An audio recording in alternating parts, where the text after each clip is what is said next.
या ठिकाणी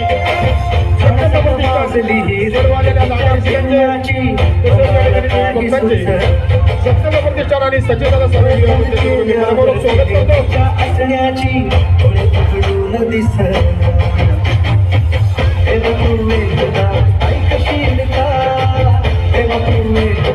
ऐकशील का मला सांगशील का तिला सांगशील का